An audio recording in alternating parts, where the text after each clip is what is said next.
Kalau kita membahas tentang hukum tarik-menarik atau law of attraction, maka ada pengertian tentang pikiran yang kuat yang akan menciptakan hasil yang serupa dengan apa yang kita pikirkan.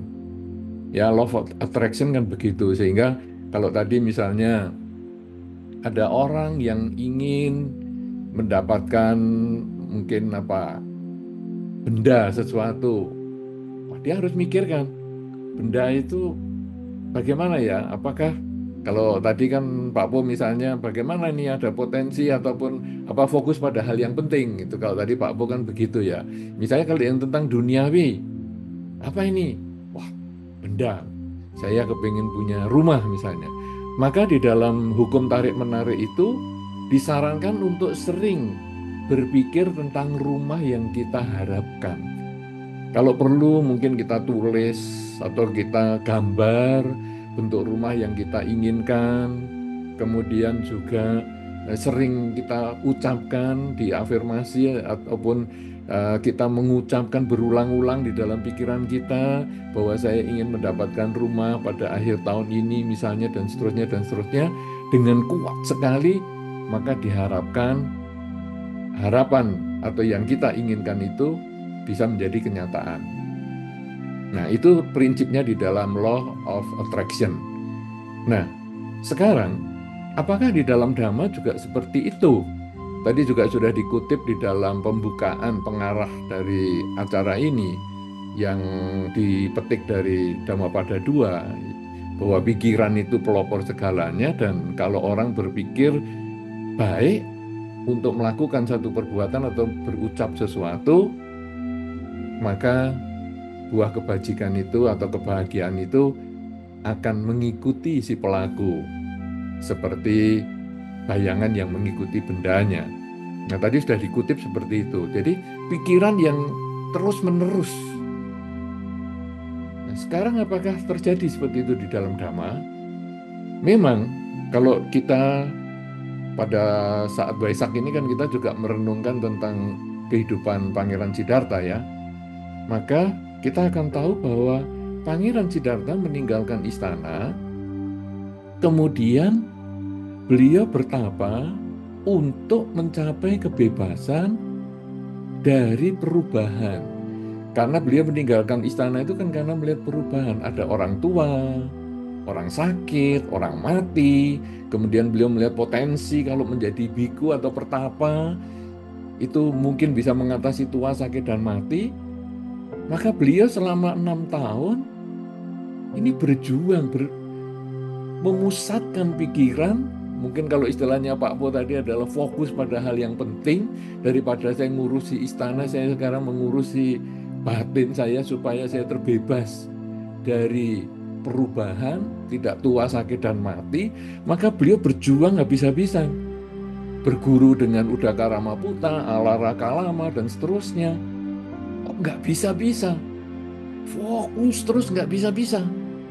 Sampai akhirnya beliau keluar ataupun beliau sudah tidak lagi ikut 2 perguruan itu, kemudian beliau sendirian bermeditasi.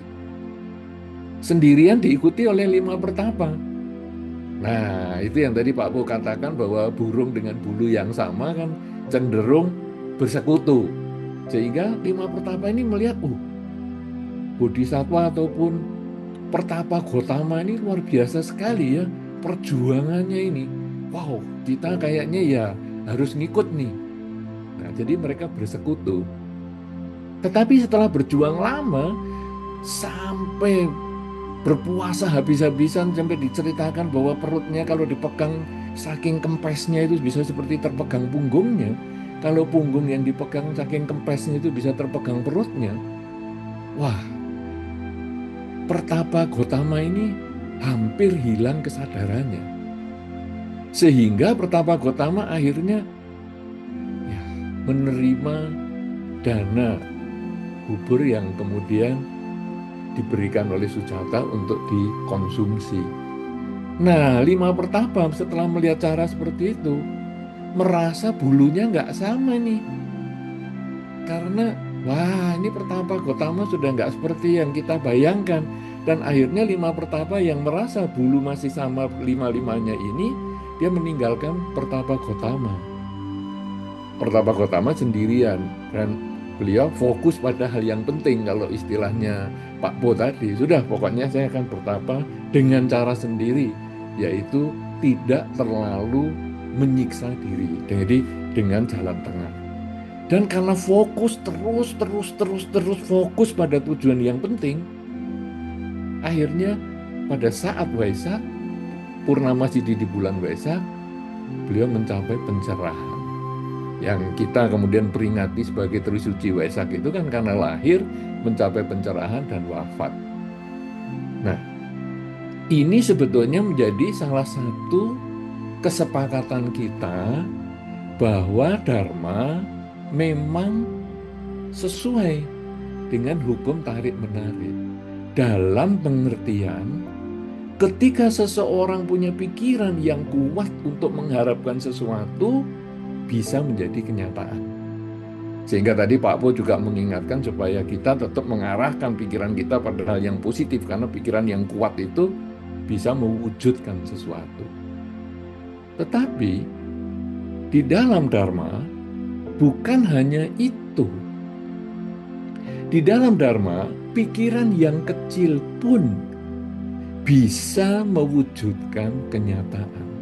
Jadi yang tidak intens-intens banget, yang tidak terlalu kuat, itu juga bisa. Tentu kita sering mendengar di masa-masa Katina, yaitu ketika seorang biku yang sudah tua, kemudian menerima jubah, kemudian berpikir akan menggunakan jubah itu. Tetapi sebelum menggunakan jubah tersebut, biku ini meninggal dunia. Oleh karena itu, Sang Buddha kemudian sebagai tradisi para biku, semua harta-harta biku ini yang termasuk jubah dan mangkok dan lain sebagainya, dibagikan.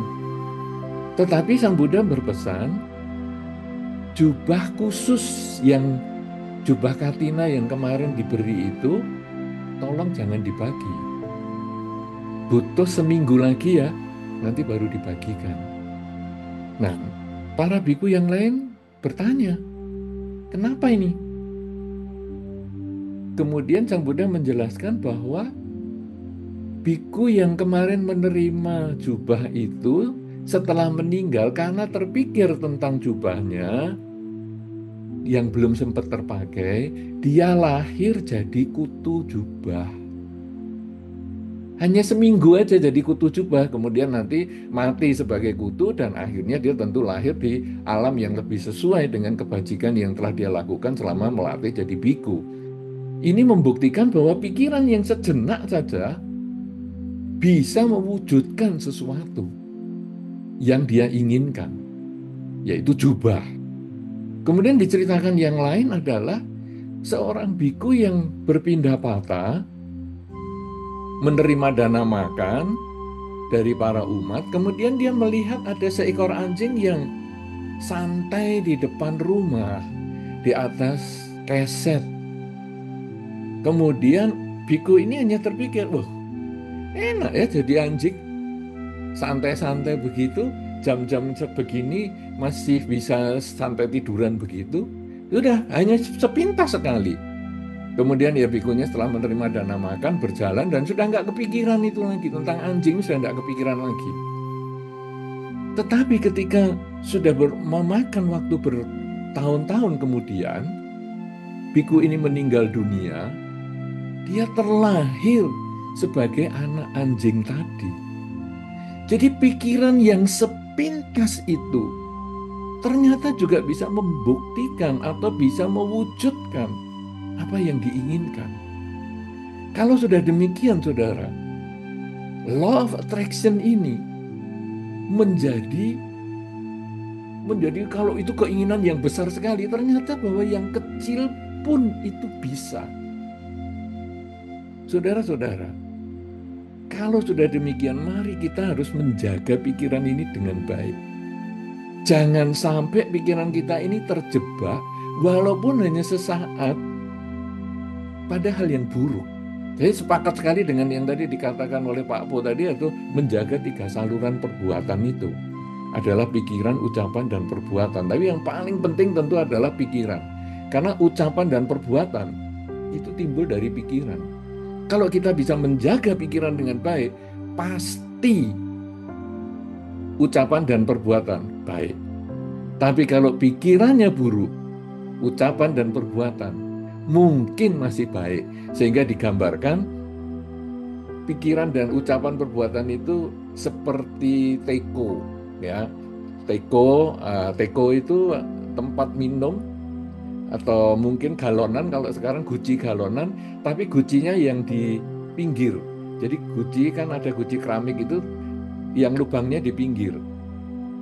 Nah, jadi air ini kalau bersih, keluarnya ya bersih. Tetapi keluar yang bersih ini kalau sudah habis, masih ada keraknya yang di bawah yang ternyata kotor. Nah, pikiran ini seperti gucinya ini. Yang keluar ini adalah seperti ucapan dan perbuatan. Kadang-kadang pikiran kita baik, ada isi air yang baik, itu memang keluarnya bisa yang baik. Tetapi mungkin kerak di dasarnya ini ada yang buruk. Jadi pikiran jelek masih bisa mengeluarkan omongan baik, masih bisa mengeluarkan perbuatan baik. Tapi kalau pikiran baik, tidak mungkin keluar ucapan baik, tidak mungkin keluar ucapan buruk, tidak mungkin keluar perbuatan buruk. Karena itu sekarang kita fokus pada pikiran baik.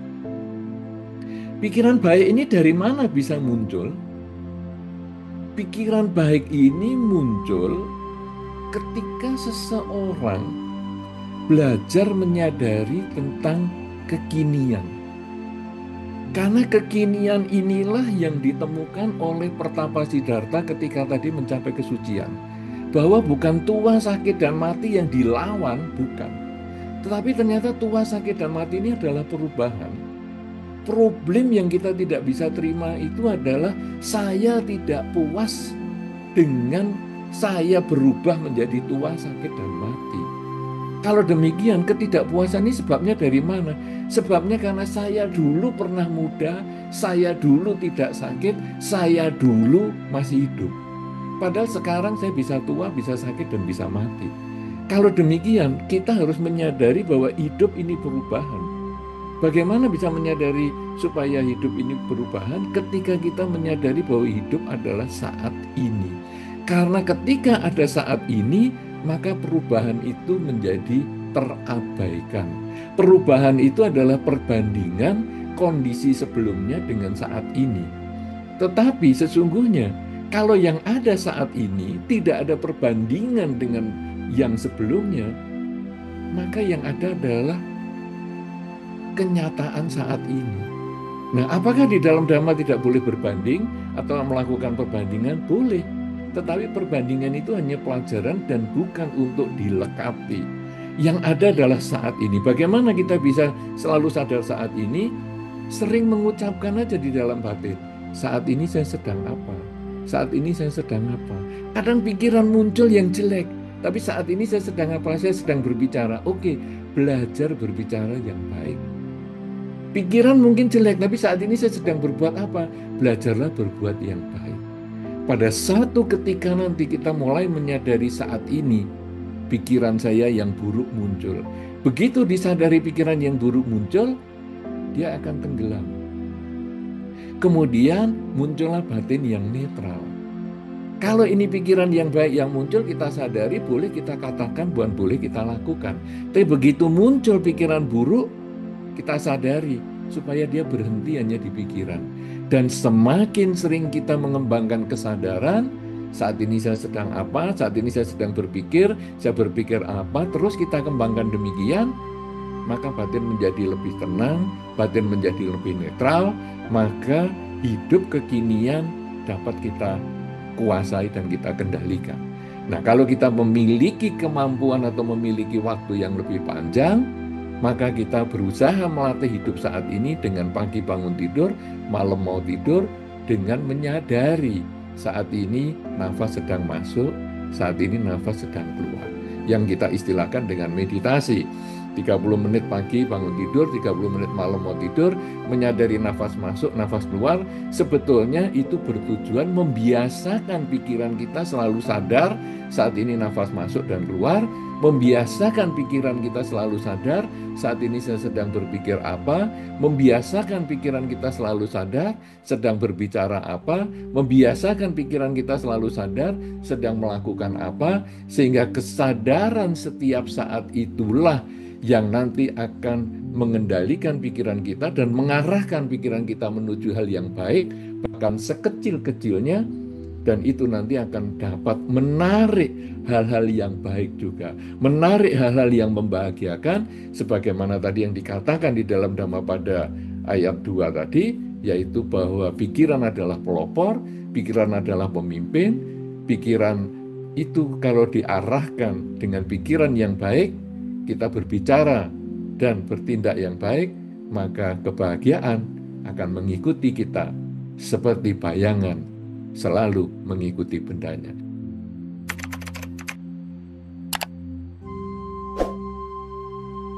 Silakan like, komen, subscribe dan share sebagai Dhammadana yang merupakan pemberian yang tertinggi di antara semua pemberian lain, agar dapat dirasakan oleh banyak orang.